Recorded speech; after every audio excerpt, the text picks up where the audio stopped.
In 1929, Kohler, yes, the bathtub company, shipped 5 generators to the bottom of the world. They were strapped to the deck of a wooden sailing ship, dragged across sea ice by dog teams, and installed inside a camp built on a floating ice shelf in Antarctica. For 14 months, they powered lights, radios, and the only link between 42 men and civilization. Then the men left. The generators stayed behind. 5 years passed. Antarctic winters buried the camp under meters of compressed snow. Temperatures dropped below -70 degrees. Wind speeds that would flatten a house swept across the ice shelf without anything to stop them. And when a new expedition returned in 1934, dug through the snow, found those machines exactly where they'd been left, dried out the spark plugs, re-primed the engines, and pulled the crank. They started. I've spent a lot of time looking at how companies build their reputations. Most of the time, it's marketing, logos, slogans, campaigns.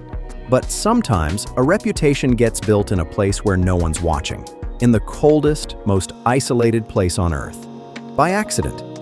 This is the story of Kohler, and it starts with a bathtub. In 1873, an Austrian immigrant named John Michael Kohler opened a small foundry in Sheboygan, Wisconsin.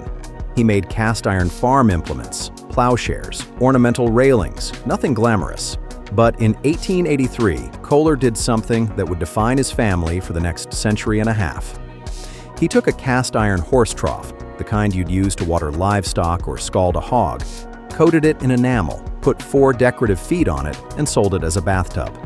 It worked. By 1911, Kohler was one of the biggest plumbing manufacturers in America. But here's where the story takes a turn that most people don't know about. In 1920, Kohler launched a product called the Automatic Power and Light, a 1,500-watt, 110-volt DC generator driven by a 4-cylinder, water-cooled gasoline engine. For context, a modern standby generator for a typical home runs anywhere from 7,000 to 20,000 watts, but in 1920, 1,500 watts was enough to run lights, a radio, and basic power tools. This was backup power before anyone called it that. It was built for American farmers who lived miles from the nearest power line, and in 1920, that was most of rural America. The electrical grid wouldn't reach them for another 15 years. The man behind the push was Walter J. Kohler Sr., son of the founder, company president, and later governor of Wisconsin. Walter was an aviation enthusiast, a man who collected ambitious projects the way other industrialists collected art. So when a Navy commander named Richard Byrd, fresh off claiming the first flight over the North Pole and already the most famous explorer in America, started looking for sponsors for an expedition to Antarctica, Walter Kohler didn't just write a check. He donated 5 generators. And that decision, made in a Wisconsin boardroom, would echo across a century. Richard Byrd left the United States on October 13, 1928, with 2 ships, 3 aircraft, 95 sled dogs, and roughly 650 tons of supplies. The budget was $400,000, raised from Edsel Ford, John D. Rockefeller Jr., the New York Times, National Geographic, and tens of thousands of ordinary Americans who mailed in small donations because Byrd was, at that point, the closest thing the country had to a living superhero. By late December, the expedition reached the Ross Ice Shelf, and on a flat stretch of ice near the Bay of Whales, just 4 miles from where Roald Amundsen had launched his run to the South Pole 17 years earlier, Byrd built a small prefabricated village. Bunkhouses, a mess hall, radio towers, aircraft hangars, and a machine shop where 2 of the 5 Kohler generators were installed. He called it Little America. 42 men wintered over. The conditions were exactly what you'd expect from the most hostile environment humans have ever tried to live in. On July 28, 1929, the thermometer hit -72.2 degrees Fahrenheit. Pair that with a 25-mile-per-hour wind, and you're looking at a wind chill that drops below -120. In that kind of cold, metal becomes brittle. Fuel thickens into syrup. Skin freezes in seconds. And the only thing standing between you and a darkness so complete you forget what the sun looks like is electricity. Not a transfer switch, not a load calculation, just a machine that either runs or doesn't. Those two Kohler generators became the first machines to generate electricity on the Antarctic continent. They kept the lights on, the machine shop running, and most critically, the shortwave radio alive. Without that radio, Little America was just a cluster of wooden boxes on a floating ice shelf. With it, 42 men stayed connected to the rest of the world. And on November 29, 1929, when Byrd, pilot Bernd Balchen, and two crewmen made the first flight over the South Pole, an 18-hour, 41-minute round trip, it was that thin line of electricity that had kept the base alive long enough to make it happen. In February 1930, the expedition packed up and sailed home. Byrd got a ticker tape parade, a promotion to Rear Admiral, and his face on the cover of everything. The Kohler generators stayed behind. No one covered them. No one drained them properly. They just sat there, in a machine shop that was slowly disappearing under the snow. For the next 5 years, the machines sat through Antarctic winters, where darkness lasts for months and temperatures crack engine blocks made of lesser metal. Above them, the ice shelf kept compressing, shifting, burying everything a little deeper each year. When Byrd returned in 1934 with a second expedition and 7 fresh Kohler generators, his men tunneled down through meters of packed snow to reach the old camp. What they found was a frozen time capsule, tools still on the workbench, supplies where they'd been left, and 2 generators that hadn't turned over in half a decade. The story Kohler tells, and it's worth being precise about the source here, is that the crew dried out the spark plugs, re-primed the engines, and pulled the crank. And they started. First try. Now, I should be honest. I went looking for Byrd's own account of this moment.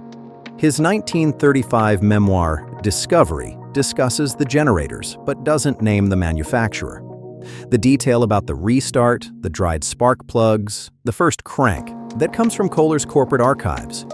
Every retelling traces back to the same place. Does that make it untrue? No. The Kohler family and Byrd were close. Walter Kohler Sr. personally funded parts of this second expedition.